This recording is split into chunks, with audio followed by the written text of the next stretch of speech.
Hello and welcome. You're watching Head to Head. I'm Antonina Antosha with UATV. Russian security forces have broken into the office of Crimean lawyers Edem Semedliayev and Emil Kurbedinov in Simferopol. Kurbedinov received a warning of the inadmissibility of extremist activity, namely of organization of protests and rallies. Meanwhile, human rights activists handed to the deputies of Great Britain a list of those who is responsible for the torture of Ukrainian political prisoners. To talk more about human rights violations in occupied Crimea, we're joined in the studio today by Oleksandra Romantsova. She is the executive director at the Center for Civil Liberties. Hello, and thank you for joining us. Oh. So, the fact that human rights are being harshly abused on the illegally occupied peninsula is not a secret to anybody, and yet there is another raid of the lawyers of Crimean Tatar origin. What's the reason this time? This time, reason that's only one, because the Russian Federation don't like people who trying to prosecute, which they're trying to prosecute, and these people trying to defend the people who prosecuting by Russian Federation. So it's not only lawyers, but now it's one of the biggest pressure for them. But it's same about people who just NGO activists like Emil, who is one of the coordinator. Crimea Solidarity, it's an organization, grassroots organization of human rights defending in Crimea, because you know that now it's like NGO vacuum there, so all other before their working organization can go in there, so only grassroots, such grassroots initiative like Crimea Solidarity can help someone who was prosecuted by Russian Federation forces, and that's why we saw that that's last 2-year tendency that Russian Federation look the people and look and pressure the people who trying to help in courts, like lawyers, and because we know that Emil Kurbedinov before that was detained in the 10 days in jail only because he comes and trying to help one of Crimea Tatarian family, which house was researching, and so in that moment they give them, like, they warning them that if he will do that, like now, if you will do that, we will prosecute and limit all your rights. So it's so important now understood that it's all people who trying to protect, who trying to defend human rights in Crimea. For them, it's like it's danger, and it's Russian Federation that do that like their professional way. So that's why we can say that. Human rights in the peninsula can be at all. We have opinions from Emil Kurbedinov and Edem Semedliayev themselves. Let's take a look. Это еще раз доказывает о том, что давление на адвокатов продолжается. It proves once again that the pressure on lawyers is continuing, that in Russia the laws about extremist and terrorist activity are just instruments of pressure on dissidents, on lawyers who, so to speak, don't work in favor of some people. Мы начали процесс обжалования, начали именно с запросов. We started the appeal process. We started with inquiries, what intelligence measures were taken regarding us, lawyers, why we only learned about it now. There is a certain procedure for carrying out intelligence operations regarding lawyers. Unfortunately, no one has responded to our inquiry so far. So it looks like the lawyers have not been warned. Overall, is there any official data or precise numbers? How many Crimean Tatars are currently behind bars illegally held in Russia? Now we have numbers near 40. It's who was arrested in the territory, who were arrested in the territory of Crimea. But after this, a lot of them, near 28 now, they are prisoners and they are going to the territory of Russia Federation. That's really important because this period when they transferred, we usually don't have any contacts with them. And same, it's one of the way high how Russian Federation trying to don't give the lawyers do their jobs, because when they transform, that means that lawyers need more financial resource, more time resource to see their clients. And now, you know about Roman Sushenko, same was transferred in Kirov-Cherkassk, and that we have two political prisoners now there. It's Valentin Vygotsky, who's sitting more than 4 years in this jail, and so in Roman Sushenko now. So, and more than 20 different political prisoners now in the territory of Russia Federation, and it's one of the way how Russia Federation trying to just hide them from the people, from the mass media, from their lawyers and from their relatives, because it's not only around these people. They have like conditions really hard, but they don't have this information context with them. Mm-hmm. Except for this, what are other difficulties that stand in the way of releasing those people into the freedom?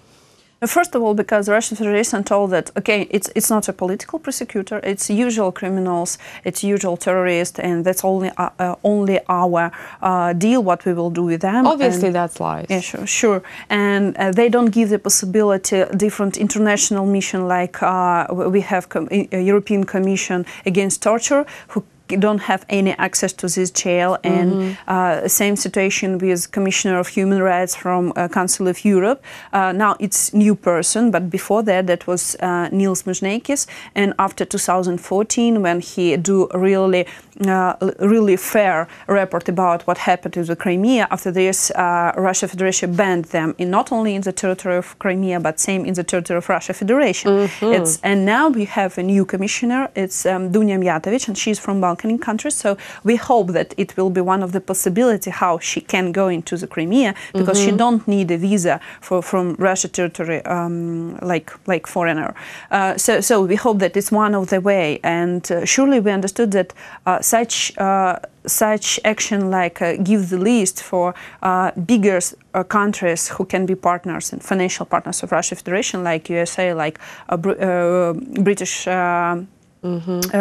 Kingdom, and like Canadian and other countries, they have their own law, Magnitsky law, and this means that people who take a part, like in their job to do something to prosecute these people, I mean our prisoners in Crimea and in Russia Federation, they need to have their personal responsibility, not like all people, like all European countries don't like Russia or give them some sanction. No, it's personal sanction. That means that when you started from that activists and relatives of political prisoners from Ukraine give this list in London, that means that these people was personally limited, or their access to some European countries, their financial operation in their international some accounts or foreign accounts like like USA or British, and so it's one of the way how you can give the feeling the people, like judges, investigator, prosecutors, that they have their own responsibility of what they do. It's not responsibility whole Russian Federation state. It's their own responsibility that they take a part in human rights violation in Crimea and the Russian Federation territory. Well, the Turkish president, Recep Tayyip Erdogan, has handed over a list of Ukrainian political prisoners being illegally held in Russia to the Kremlin. And unfortunately, there has been no response from Russia. We hope that before that we have this experience when he has a success in dialogue with Putin about releasing of 2 Crimean Tatarians, political prisoners. But we need to understand that Erdogan has their own goals in this dialogue. But it's really good for us that he put in this point in their dialogue with the Russia Federation. We don't know what kind of argument they have, but we know that this list is preparing by our Minister of Foreign Affairs. So we think that it's full list of the people. We don't have the access to see whole this list, but it's not only people who are arrested and detained in Crimea, but in the territory of Russia Federation same. So it's important for us that it's one of the possibility, and Erdogan have successful stories. So we hope that Russian Federation cannot answer to their partner, because Turkish is one of the main partner in whole region.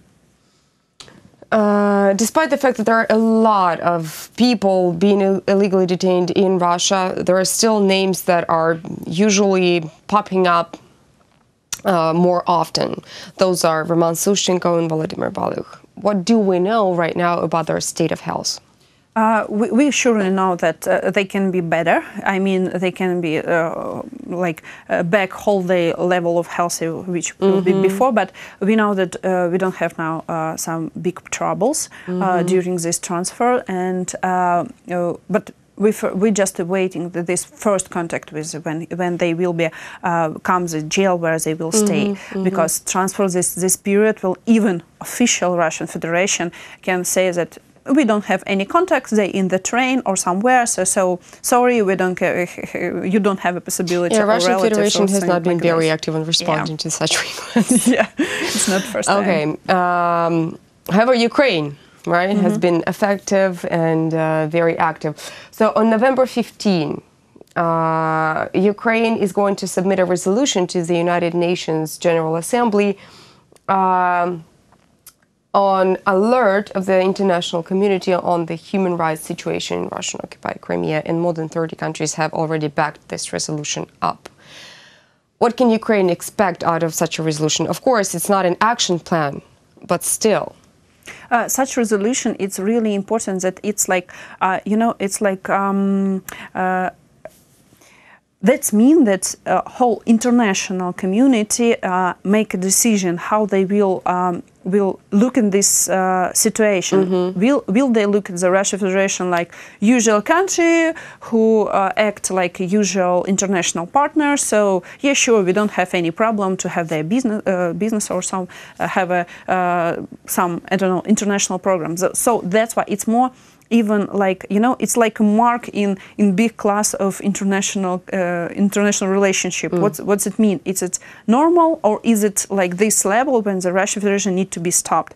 So that's why it's so important, because Russian Federation trying to do all by maximum to don't give topic of Crimea be in the top of the discussion level. So that's why so important that it's even we don't have like 100% supporting from our international partners in UN, but we surely will have like a vision who support us, who understood that Crimea is a hard example for a new ideas. So if Russian Federation will have like happy end with this story, that means that some other countries like not so peaceful, even like Russian Federation. I mean countries in some Middle East or something like this, that they have like open door for same acting. For aggression. Yeah, for aggression. So that's why for us really important that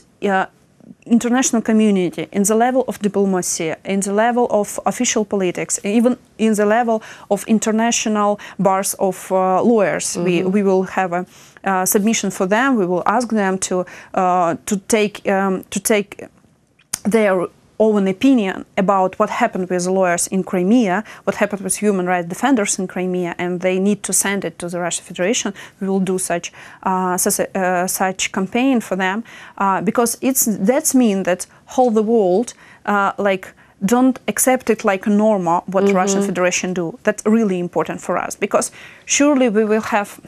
It's not so easy, because usually people remembered about their own interest or interest about financial. But when you think about some principles, and this principle of human rights or principles of law, it's really important that whole people understand that peaceful environment at all and peace in the whole planet, it depends how you think and how many you act to keep it.